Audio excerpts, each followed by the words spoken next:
Okay, and maybe for today, because we have a couple things on the agenda, maybe Nick, you could start and take us through the survey results that you've been doing analysis on. Do you mean Ian? Ian, I'm sorry, I haven't had coffee yet. Nick, if you want to do it too, that'd be great. Yeah, Sure, why not? I got coffee right here. Dan fed me like the strongest espresso you could imagine yesterday, so like now there's no coffee can equal that. Okay, Ian. Sorry, can you please go through the survey results first? for sure. So survey result, we sunsetted it end of last week, and we ended up with 243 responses. That's really great. When we originally talked about it, I did have 1,000 goal. That's a really high number for a survey result, and usually companies like Apple and Facebook have to do like big campaigns in order to get that kind of number. So the fact that we didn't hit it is not a big deal, which is great. You can take a look at the issue, which I have linked in the agenda. If you want to go over the history of it, it also has kind of the segment breakdown of who responded to the survey. We got pretty lucky. There was a good mix of different engineering types. Full stack was the most popular with 26%. The fact that that number is so low lets us know that there was a good chunk of all the other groups, which is really great. The engineering size was a bit of a mistake on my end, I came to discover. So 61.7% of respondents said that they belong to a team between 1 and 10 engineers. And I realized the way that I phrased the question, you can't discern whether I'm talking about the entire team, as in the GitLab package team, or the entire GitLab engineering force. So that was my mistake that I'm going to make sure I clarify next time. But it's great because even if that were the case, we now know that users, 61.7% of them at least, view themselves to be on teams of about that size. So that's kind of the mix that we know that their mental model is fixing around. So it's cool that we got a good piece of information, just not quite what I was going for. Project architectures between the microservices, SOA, and monolith repos. We actually got a pretty solid mix of them. The monolith repo and the microservices kind of held most of them. And then under that was a little bit the SOA, and then very few respondents had anything else, which is kind of great. We know we're capturing the right amount of data. NPM and Docker were the top for data sources in terms of the different package managers that we had. That means the most number of people that took the survey did the NPM and Docker part. One thing that really surprised me is we asked what tools they use. I'm not quite sure how it got in there, but Linux is one of the options. So my question to the group is there a Linux package manager that we should be capturing? And we should look at, see if there is a big demographic that has that need, because we did get a lot of responses. Or if that's outside of our purview and that's just a weird little hiccup that I should ignore. No, that's one of it's a common request we hear, and definitely an internal dogfooding request too. I know we have requests for apt, yum, and I just saw another one that came in. We could review it in the next step. I think we're going to go through the package managers. But yeah, we definitely should support Linux, it sounds like. So we got a lot of responses, so we should certainly look into it. I don't have any data around what they were doing with that, but we know that we should look into it, which is pretty great. One thing about the data is it was really boring, and that's actually really exciting. It means that the model that we built all the questions around matches what our users' models were.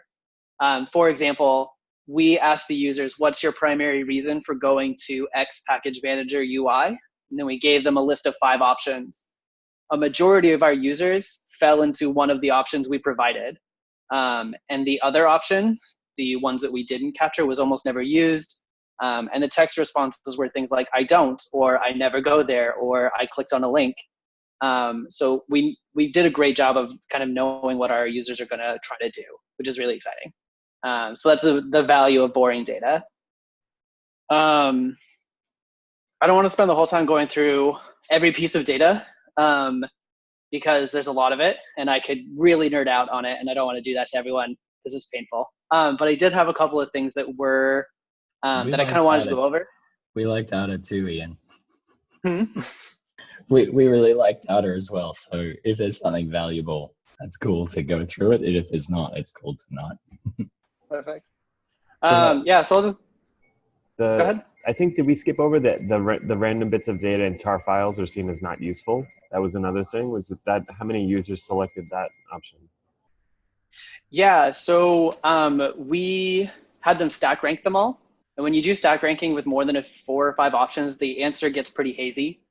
But we know that as a general trend, and this is an insight I still have to create, that there was kind of the top tier things were your basic package data. So what the name is, what the link is, how to use it, that kind of thing.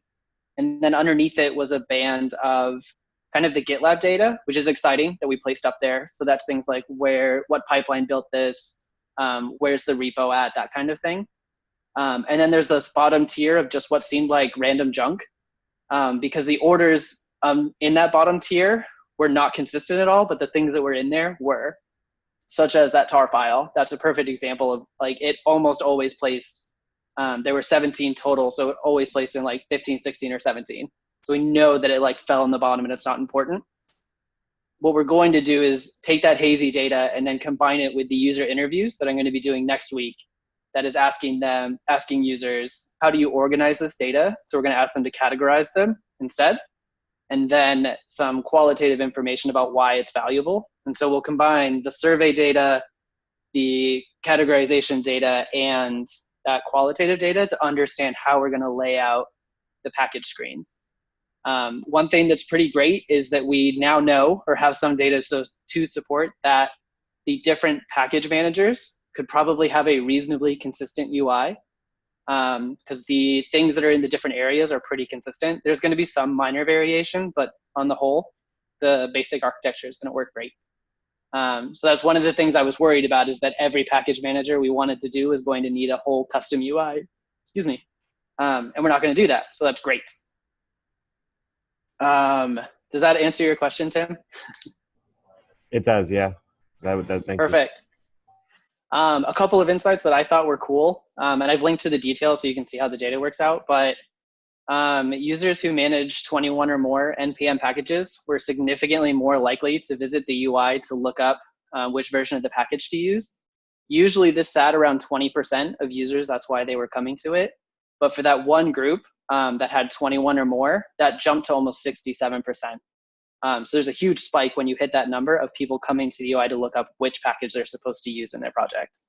So that's kind of a useful piece of information to know when we're looking at the bigger projects, and the bigger kind of enterprisey companies tend to have more packages, if there's ways that we can accommodate that more successfully.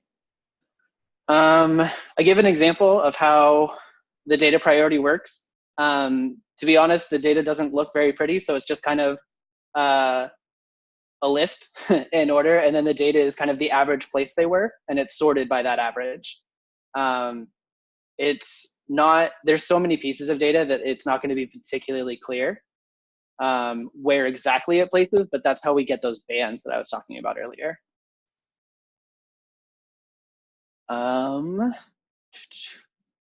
Yeah, a majority of our users for the NPM package manager are coming to the UI for one of 3 things. So they're checking to see if it uploaded correctly, if the CI pipeline built it correctly, and what version that they should use, which is great that those are kind of the top 3 tasks that they want to perform, because that means that those are the things we should kind of float to the surface as best we can. And we got some confirmation on kind of the flip side. When you have data that's not very interesting, we know that users do actually have a mix of how many images they use, because we had respondents that there was a group of them that were 1 image, and then there was an almost equal group of 2 to 5, and then an almost equal group of 6 to 11, and an almost equal group of 11 or more. So it's good to know that the Docker registry, as an example, will need that kind of flexibility. What I was hoping for is, as I kind of went over this data and you can kind of see some things, is there anything from the survey that you wanted to see compared? So if there are any insights that you thought would be here that I didn't really cover today or aren't listed in the insights on that issue. And then the other thing I would love to hear from you guys is does anybody have any ideas of how to take these insights and kind of turn them into solutions? Whether we want to start discussions on these insights with the team, or if I should go through and make issues based on my own judgment, or how you wanted to handle that as a team. And that is my 11-minute presentation of the survey data. I have to admit, I've been looking at it for 3 days straight, which is really exciting and very zenful for me because I'm kind of OCD. But I am burnt out on it now. So if I kind of murmur, I apologize. I'm a little square-eyed. I had one question. Maybe you could just talk quick about how we source the candidates and if there's any opportunity for bias that we maybe encountered. Like where did people hear about the survey from?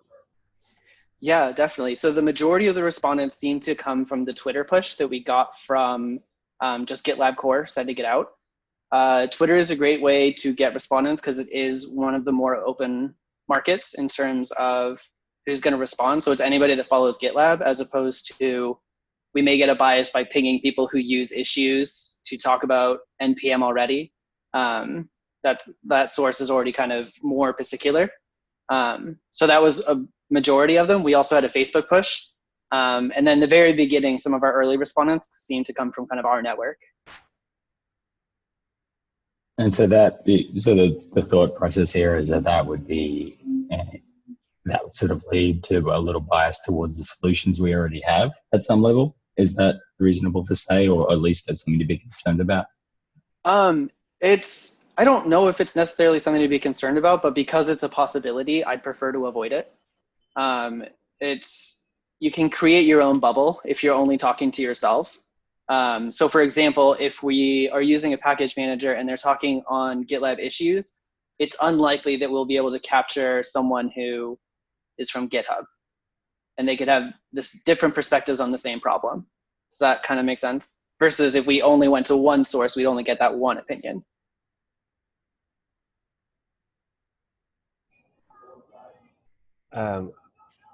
Any of the engineers, or is any of that data surprising to you when you think about publishing images or packages or using things like NPM or something like that?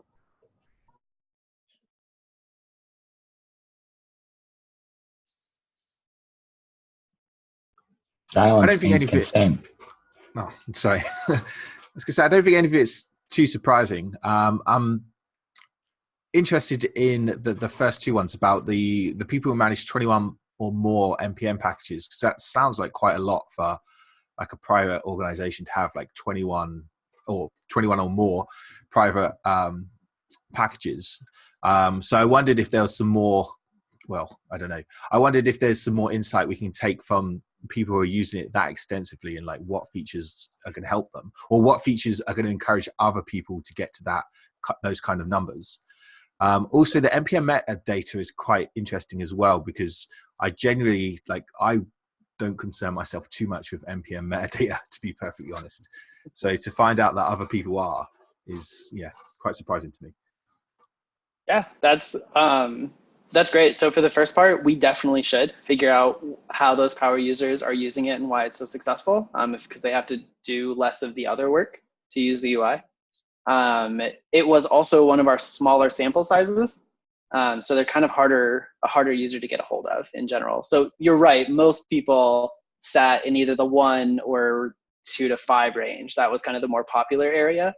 But the ones that did have the 21 or over did have that weird bump, which is why I wanted to call it out.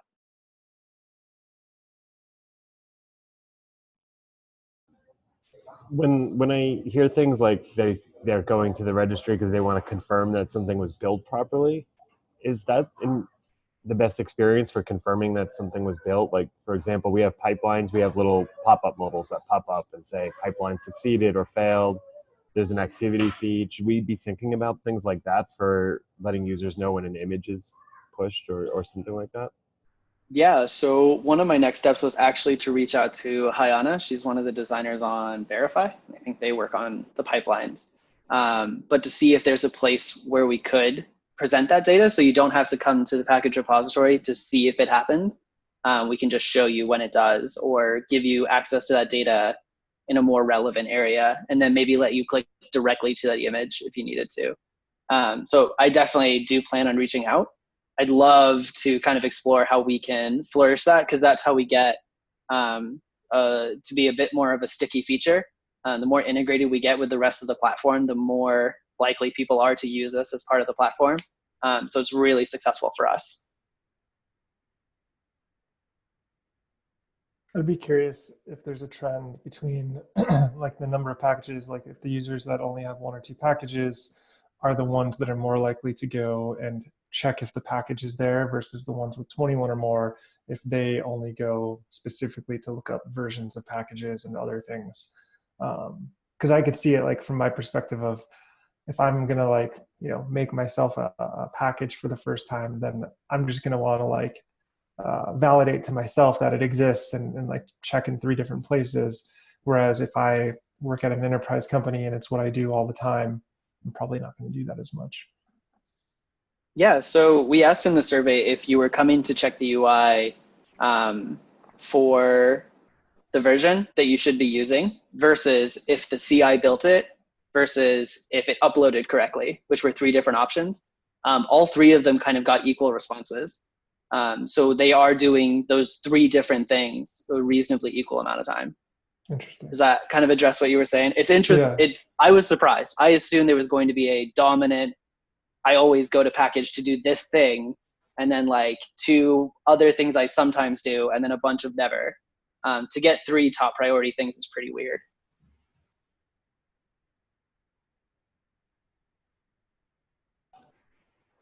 So next week we'll be interviewing some of the people that responded to these things, and we've highlighted how many users to follow up for user interviews. We have 8 that are highlighted. 3 have already confirmed. I'm working on scheduling some more. I kind of pushed the window out a little bit, but the interview is pretty straightforward. So they should be quick and easy to synthesize. And then in 12.5, it looks like we have a couple of tasks for updating designs for the package registry and the container registry, right? Mm-hmm. Correct. And that'll be to incorporate a lot of this. Sorry, I'm just prompting to talk about what happens next. Yeah, for sure. So my next step is to take the results of the data from the survey, which kind of give us quantitative data, and the interviews I'm about to do, which is the qualitative data, to look at the current package experience and figure out both kind of a long-term strategy of where it can go based on how this data is shaking out. And then after that, kind of partnering with everyone to see how we could tease out individual issues to allow us to do this the GitLab way and incrementally move us towards a different direction. So that's my 12.5 mission.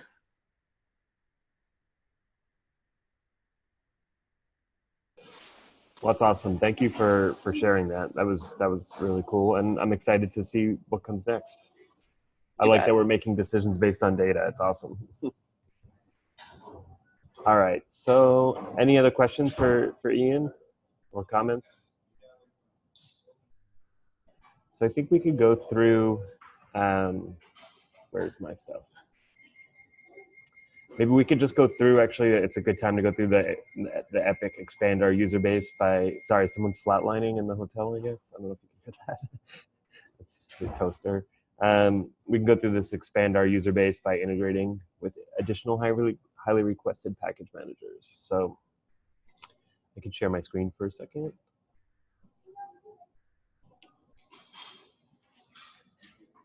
Can everyone see this issue or the Epic? Yeah. Okay, so we're always receiving new requests for new package managers, and I think it's important to have a prioritized list. So the goal is that we have this prioritized and discoverable list, because we get asked like several times a week by customers and by users if what the order is and why. We want to expand our list of supported package managers to include the most common programming languages. So we don't want to cover everything. We don't want to, at least as of now, we don't want to build exactly what JFrog's built. Maybe it's top 10. We'll see how it goes. Or if it's feeling like top 10 might be good. And then we want to standardize the implementation and user experience. So that's something we've been talking about in terms of like naming conventions, or did we go over this one last week? We did. Oh my God, I'm so sorry, guys. I am like off my game big time today. So let's go through this. Are you going to blame my coffee again? This is just my fault. I'm just a I mean, you can. It's fine. There's a couple of new, thank you for being patient and listening to me. There are a couple of new things that showed up on here though, and we could talk about the Linux ones. So it's worth mentioning a couple of things. One for NuGet for 12.5. I'm thinking about pushing this back again, knowing that there's this issue that came out from Eric Johnson about prioritizing security and availability over brand new features, and seeing some of the charts that Dan shared about the container registry availability being at below 75% compared to other services at GitLab that are at 99%. And then, so wanting to tackle some of those features first before we start expanding into net new integrations. So I think I'm going to push NuGet back a bit. And it's a little bit more supported based on some of the data that Ian just shared, seeing that we just didn't get as many respondents as we thought. So this is a very popular issue for us. It's our most popular issue in terms of upvotes. But in terms of other sensing mechanisms and wanting to prioritize availability and stability, I think we're going to push this back to 12.6. Let me just try to 136 upvotes. So that's a quick note on that. And then there's a few new ones that came in, and I thought it would be important just to highlight. We do have Debian, RPM, and Alpine and Pacman as the Linux package managers that people have all requested for us to integrate with. RPM and Debian would be for our internal dog fooding. So that to me is important. Alpine would help also for dog fooding. This request came in from the secure team recently as something that they could use. And then someone just asked me about Pacman, and I had never actually heard of it before, but that was another one that I just added. So all of these three new ones I put set to awaiting further demand because we haven't really heard it too much from customers. So just a quick update on that then. Dan, you have a... Oh, no, you're right. Carry on. Sorry. Okay. Yeah, I'm trying to set the ones that we haven't heard a lot about. Actually, this Swift one should probably go to awaiting further demand because I think this doesn't have really any votes, 2 votes. So I could just move this.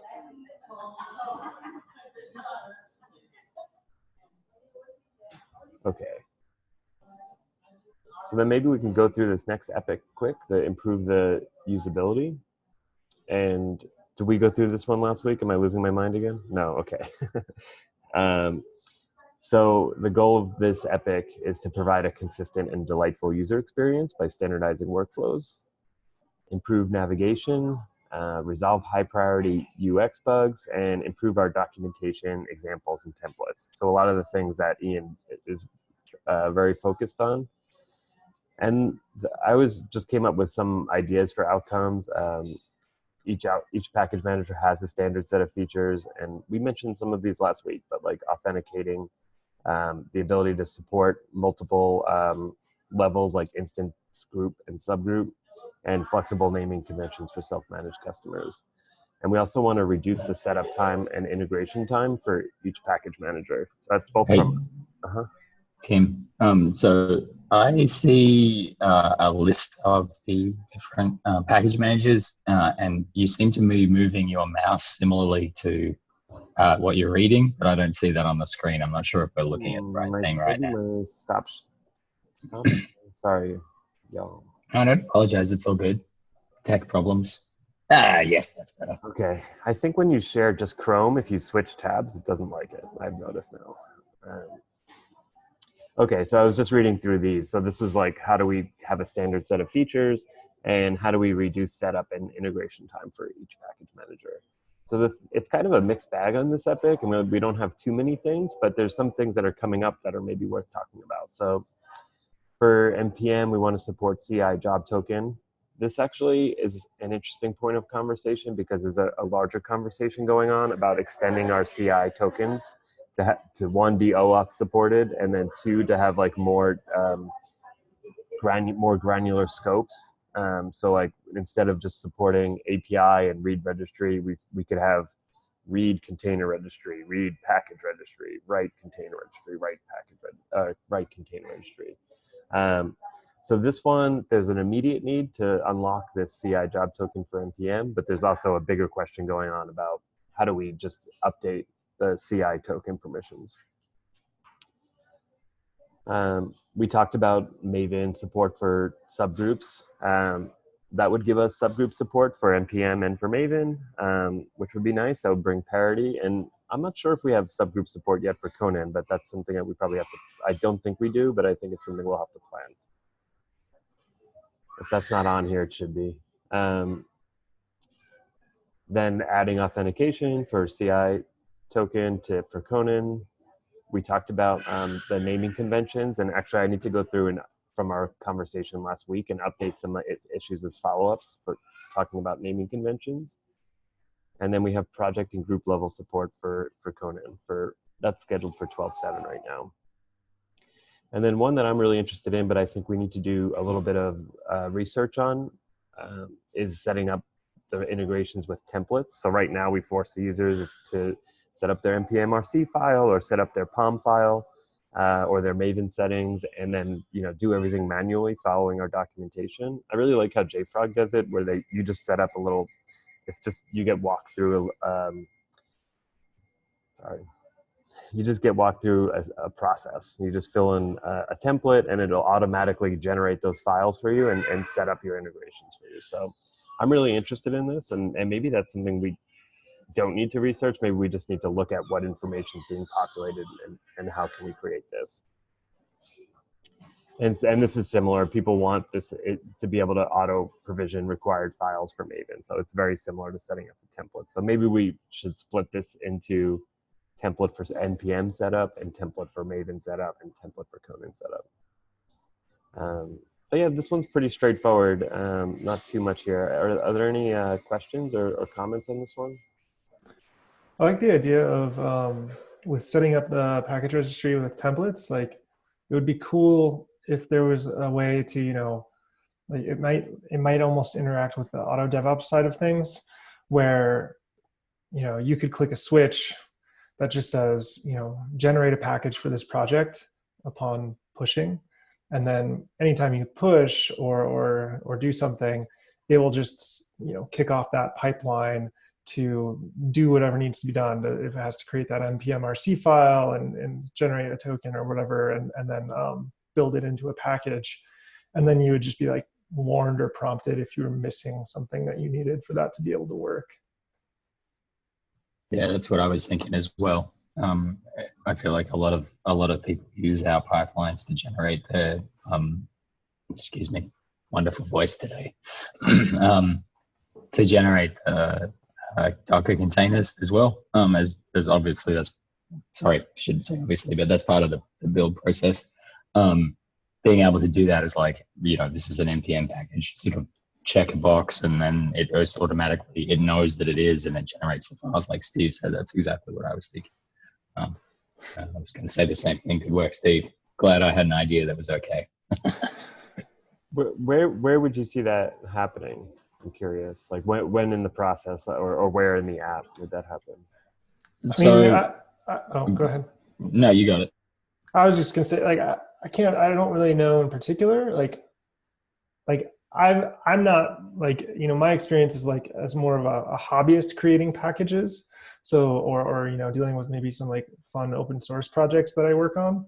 So like for me, like, and maybe like, someone on the end of like, I don't know how to create a package, but I would like my project to be a package.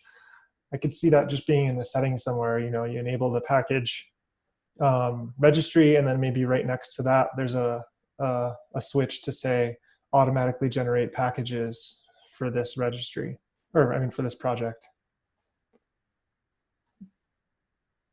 Could you sorry. You got it. Go ahead. I was going to say, you could attack this from two angles, couldn't you? So you could do what Steve's just suggested there, which I think is a good idea, is to have that on like the settings page, or even like the project homepage if it was important enough, as just a sort of a toggle or something like that. But additionally, you could also have a button on the packages page itself, which would be like new package, which you could click on and would open up some kind of pop-out menu, which would be create package from project, where you could select a project, or create new package, which would create a blank project inside GitLab itself with all the necessary files for you to start basically to just clone and start creating your package from. I think that would actually be really cool. Like, because like the version I was talking about would be more like every time you push, it creates a new version of a package, or it creates a new package, which a lot of people might not need. They might just want to create it, you know, when they're ready to create it. So that could be cool on like the packages page. They just click a button or two, and it creates it at that time and only at that time. Yeah, and I was sort of thinking more along the lines of like as a workflow for a team. If I if I have my own branch and I'm pushing my branch up, I probably don't want to build a package off every branch. Maybe I have a release version, beta version of whatever package I'm trying to create for the rest of my teams. And so as I merge my code into whatever branch that is, you can enable a package generation for that. As it merges and passes everything, once it's passed, then it would generate the package automatically. What I'm thinking about is the idea of like, at least the way I visualize it, and this is where some of this user research and interviews can be really helpful. I'm visualizing the situation where someone goes through that process, goes through all the pipelines, and then goes, now I have to create a package. And then they're using local tools and then pushing that package up to the server anyway. And so it's just an extra step that's totally not necessary. It may be desirable, which is fine. We're not precluding people from doing whatever they need to do for their workflow. That makes sense. But having that option of being like, okay, master, I'm going to check a box that says auto generate on unsuccessful merge. It would go ahead and run all of that stuff and then generate a new version of the package. And then other branches, it would just be any branch effectively could do it, right? So I'm thinking of removing that step from the workflow, and in doing so, it would be an option on a branch in my head. Obviously, there's plenty of other scenarios, but it's just the one that occurs to me. Can I chime in here? I think from the point of view of testing, having package generated on branch can be useful. So sometimes you work with like 4 or 5 repos, and then you are connecting them with packages. If you can ship out a package that is like branch name, feature name, and import it in immediately, can help a lot. Like see that with the new version of the UI library, all the unit tests are not broken, or all the integration tests are not exploding as well. Yeah, so that's more of a setting on a branch than in a repo. And yeah, Nico, totally, you can say things too. So yep, definitely. So Nick, thinking about your idea, when you say create a new package, would we have like they would fill in all of the fields? Because, you know, when you create a new package in NPM, it walks you through all the different settings from the command line. And so would we offer like a little, like a window, and they fill in that information as part when they're filling that out? Yeah, I think so, potentially. I wouldn't say they'd necessarily need to fill out all the information. For example, we might be able to get away with just taking like a name and I don't know, maybe like an entry point or something like that, or basically the bare minimum. Like, I don't think you'd need too much stuff like a full description, or I don't know, maybe we could display something like the create a project screen where you can enter a description and that kind of stuff, and that is automatically populated in something like package.json. Potentially, I was thinking as well, like you could do what sort of Dan was suggesting there, where like as part of this creation, you could nominate a branch to build off of on commits. So that could be default master or something, and we could perhaps even include like an example YAML file for CI, so that it could just like be ready from the very first commit to start a pipeline and that kind of stuff. So I think there's a decent amount of work that you could do to make this like creation experience really, really nice for the end user. And I think you just need to we'd need to spend a little bit of time just thinking out what's possible and what's actually going to be beneficial. So I think ultimately, sorry, I was going to say what ultimately is we probably want all of these features that we're suggesting here, and it's just a matter of deciding how to put them into the UI in a way that's going to benefit, you know. Right, and I think go ahead, Ian. You got it. I was just going to call out, like, Nick, that's a free cookie, which is always great. Everyone loves a free cookie. But one of the things we can do is when we have these like great ideas and great brainstorming idea, is that I can actually quickly do some user research to validate and even generate some opinions from our users about like, yes, this is something they would use, or like, yeah, that seems cool, but I probably wouldn't use it. So if you start to get those ideas and you want to run those curiosities by users, feel free to reach out to me and ping me and let me know, because I can bake that into the research I'm already doing pretty quickly. So we can explore these ideas really fast. And I think the other thing I want to call out here is whenever we're thinking about like ideas about adding functionality, is to sort of also consider what an MVC would look like. Like try to come up with the simplest version of what it is, to provide the core value that we're trying to build, and we can all discuss what that core value is. In my head, it's just avoiding this process of someone uploading and, you know, building it themselves and then pushing something. It's like, you don't really need a people to do that. So I think in my head, at least, having some pre-built pipeline step that you could just plug into your pipeline, that seems like a real simple way to do it. I don't know if that's actually the minimum viable change that we could provide to people to do that, but that's kind of just an example of the way you might think about it. So if I'm understanding it correctly, there's like a few different pieces of this, and I'm just trying to repeat back to make sure I understand everyone.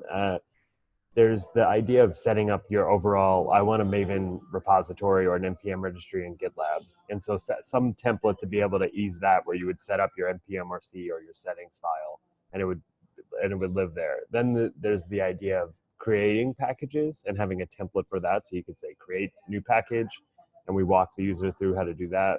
And then there's the integration with auto DevOps and pipelines. Like, how can we figure out how, now that you have built packages, how can you most easily make sure that your pipelines are picking those up and making those changes? Did I miss anything just now?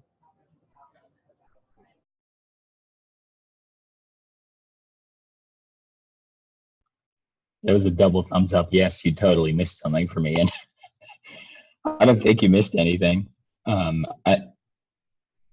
I think still, I think with all that said, like just identifying the shortest path here to provide this value.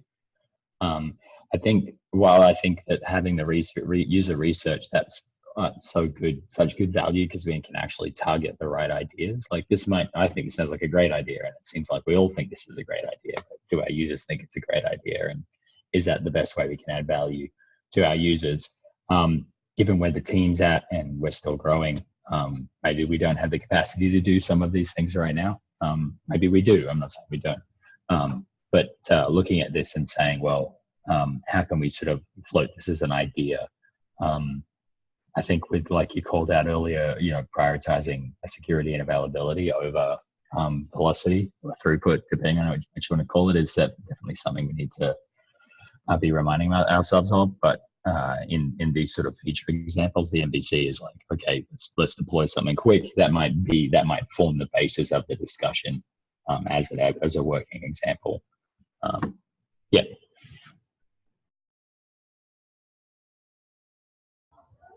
Okay, cool.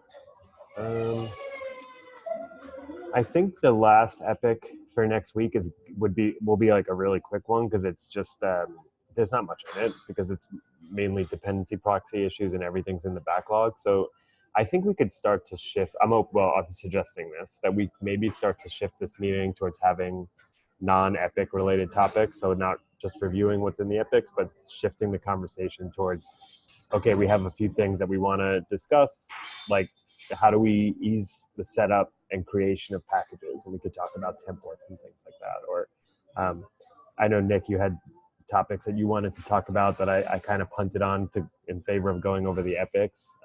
Things like how do we do NPM dog fooding internally, and I'm sure there's some other things.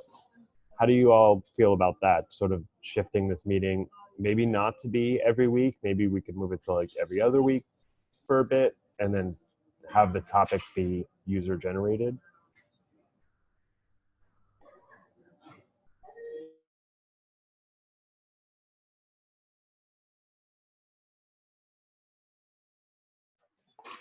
I think it's a good idea. I'm pretty happy to fill up a document with ideas.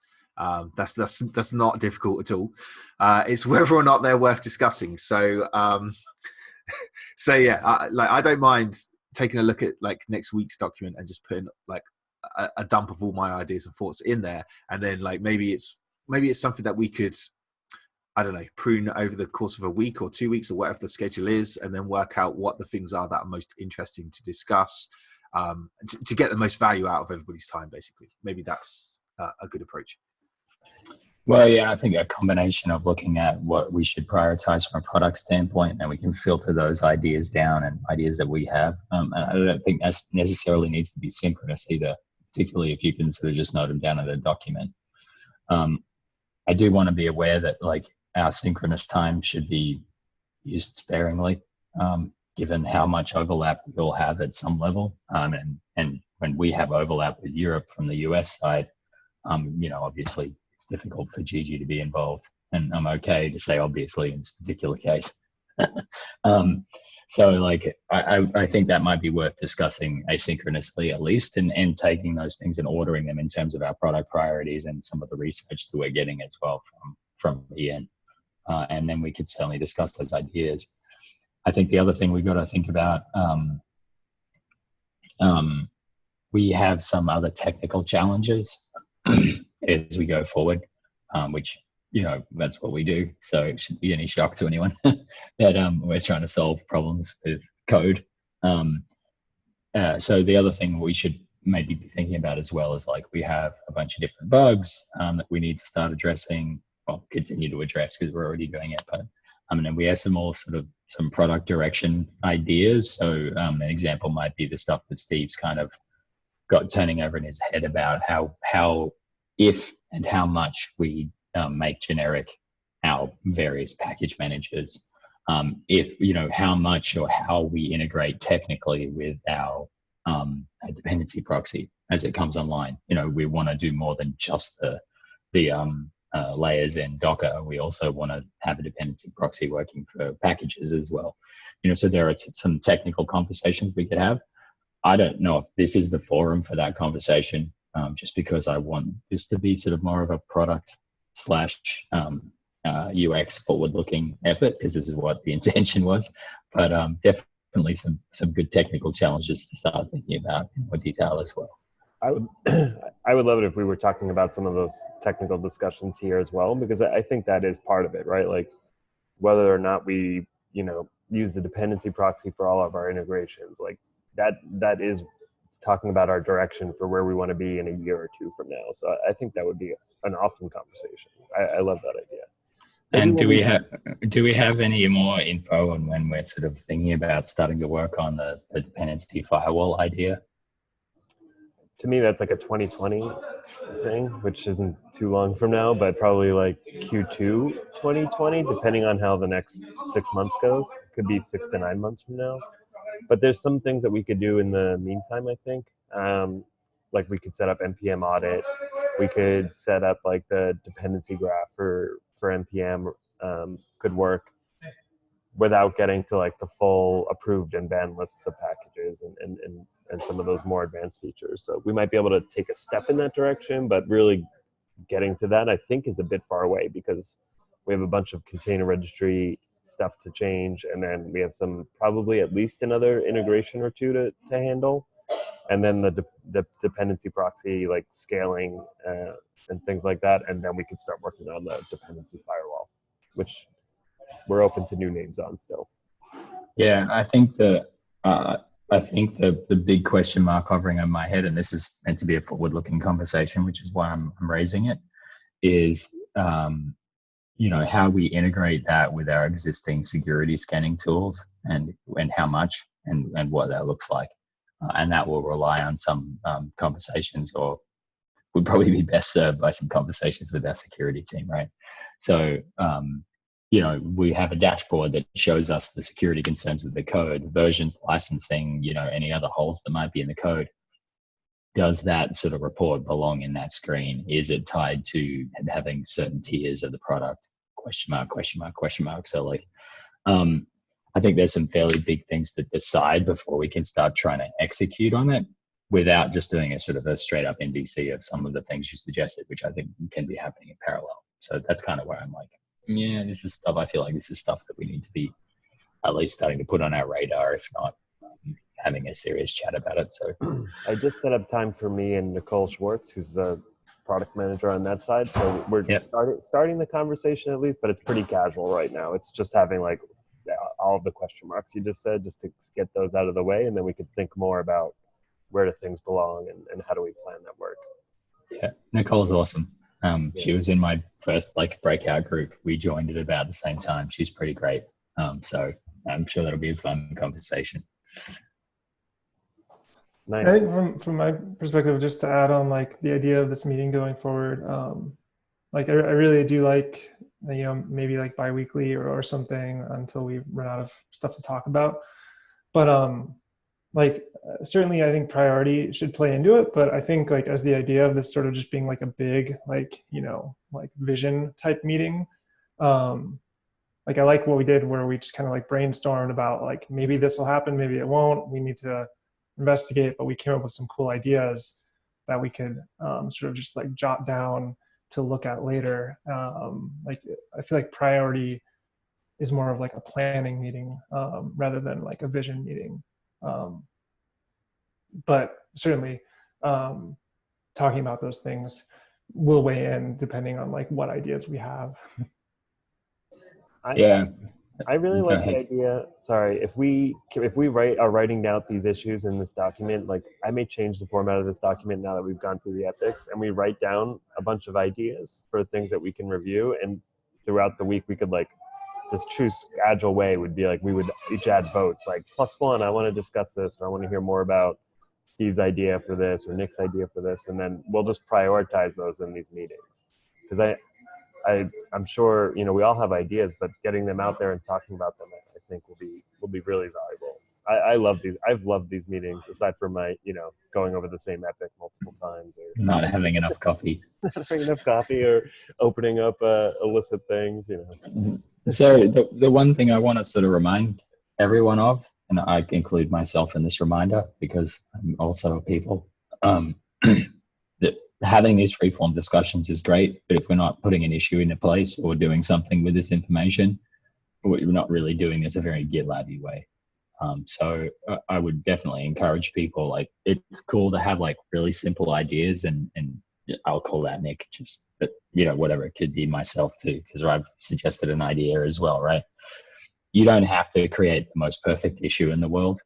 You don't have to make it all pretty formatting and stuff. You're welcome to, of course, but like you don't have to. Like if we don't get these things down as in an issue format, in handbook format, and something like that, we're kind of doing our own thing, and we're at risk of losing all of these ideas and thoughts that we have, and it means that other people can't participate and can't contribute to those conversations because it's only whoever gets invited to the meeting.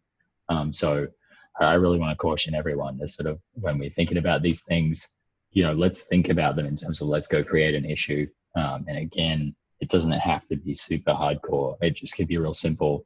Here's my idea, a sentence or two about it, boom, create the issue. And then share it with everyone. And that could be the link in the document that we chat about, but let's sort of have a chat around our bread and butter. I'm not one to be like, you got to do this or else, but like, this is one of those things that it's kind of like, I'm pretty sure if Sid saw that we had these random documents with all this stuff in it, he'd be like, come on. And he wouldn't say it with a funny Australian accent and a terrible cold either. I think the issue idea is good. I was just going to ask, should we be doing that on the GitLab project itself, or seeing as these are just going to be package internal discussions on the package project? I think when you have ideas that relate to what our customers and the rest of GitLab, because remember, we're all using our own product, those should be in our standard product. I mean, they don't have to live forever. They can be like thrown away. The internal team discussion forum is meant to provide people a space where we can float ideas that are crazy about how we do stuff and how the team functions. So what process should be used to capture these ideas is an example of an issue we might put inside our team project. And it's closed off from everyone else. And I'm not a huge fan of that, but I think it's helpful because I want people to feel comfortable that, someone's not going to randomly show up from some other team and go, why would you think about this as stupid or whatever? Not that anyone would, but you know what I mean? I want people to feel like comfort. But if it's an idea about how our product works for a feature we'd like to add, that should be in the product. Like that's where it belongs. Yeah, and you could always create, like Dan said, create an issue with just like a summary and send it over to me and Ian, and we'll flush it out. We'll get it scheduled. We'll make sure labels are added. Like it's really just to make sure your ideas are captured somewhere, not that you're like writing issues and adding in all those details. If you want to, you have like you want to write out all of your thoughts. That's great, but I think a good action item could be too, like we talk about this idea that comes up, it's an action item in the document and we have to create an issue as a follow-up from that. So yeah, I think that's a good call out there, and something we haven't done yet because mostly we've been reviewing issues that are already created. But like Nick created and shared this document for changes to the package registry, and we created a bunch of front-end issues from that, although we're probably ready to create some more, Nick. But yeah, I think that's a good call out, and don't ever hesitate to just, as long as it has a problem to solve and a proposal, and it could be one sentence each, just send it over to me and or Ian. I was curious, Nico asked about labeling. And so anytime I've created new issues that are kind of like, either a technical debt issue or just like a new, something I noticed that we should probably do issue, I just throw on the DevOps package and group package labels. Do you get notified, or does someone get notified when new issues are created with those labels? I was kind of curious. Yeah, I subscribe to our DevOps and group package labels, and I also subscribe to the category labels. So if you ever add like category, container registry, package registry, or Helm chart or dependency proxy, I subscribe to all of those. So I get notified every time an issue is created or updated or anything. So. Cool. And it's good to know. The distinction between those two labels is that group package refers to our team, and DevOps package refers to the actual code base that relates to the areas of code that we handle. So if you are creating an issue that is, let's just say for example's sake, we were going to work on something that wasn't one of our sort of areas of the product. It still might have DevOps, it still might have group package, but it might have a different DevOps label. And the inverse is true as well. And generally you'll find they're all aligned, but not always. And as far as other labels, like the thing to remember here is like, don't let your idea fall on the ground because you're worried about which labels to assign. If you want to just go problem, potential solution, like Tim mentioned, it's one sentence, and then just put it in a team meeting. And that way we can go and give you a hand with the labeling if that's what you're not sure about, or, discuss fleshing out the idea as Tim mentioned. But like, you could put it in the async, the document for our team meeting, so that it could just be raised as like, hey, I created this issue. I thought this is something worth discussing, and then we can figure it out from there. Does that sound good to everyone? Cool. Well, I think we're like right at time now. Is there anything anyone else wanted to finalize or mention? I'll just say thank you. Thanks for spending time, and I do really enjoy these meetings and chatting with you all, and I'm looking forward to keep having them. So maybe we'll switch them to every other week and see how that goes, and we could always adjust further. And I'll work on updating the agenda doc to so that we're not just talking about the epics, and I'll send it out and just people can add in their ideas for the subsequent meeting. And the other thing we could do here that just occurred to me, sorry Tim, was we could start thinking about this time as doing demos if we don't have anything specific we want to get into, because I know we've been floating the idea of demos in various capacities for a while. And I think they would be super valuable. Like me seeing how JFrog works, when everyone can sort of look and see how that fits together and etc. would be kind of cool, I think. So it's not what the purpose of the meeting is, but maybe it's something else we could think about too. Can I ask something regarding demos? I think, especially now that you have a new engineer joining, like a global demo of the full area will help a lot. For example, I would have benefited a lot. if I could have seen from the devs itself, like the full package, instead of just discovering bit by bit by my own. I think it's a bit slower. Yeah, 100%. I 100% agree, and I think that's why Tim created an issue ages ago in our team project. That's why I created another issue, because no one actually was nice enough to actually give Tim feedback on his idea. And this is going to happen soon. We're going to start doing demos, and how the purpose of the demo and the format of the demo is up for discussion, I think. Whether it's the intention of like, hey, here's how an area of ours works, whether it's the intention of dog fooding and saying, here's how I do a thing, and then pulling bugs out of that process or issues, whatever. There's plenty of reasons you do demos. One of it might be, hey, I finished this thing. It looks awesome. I'm really stoked on it. Hey, check this out. That's awesome too, right? So there's a couple of different reasons why we do demos. I think we need to do them. Let's discuss it. If I don't get an answer from people in the next week or so on that issue, I'm just going to sort of come up with a format, and we're going to start doing them and see how it works, because I feel like it will be really valuable.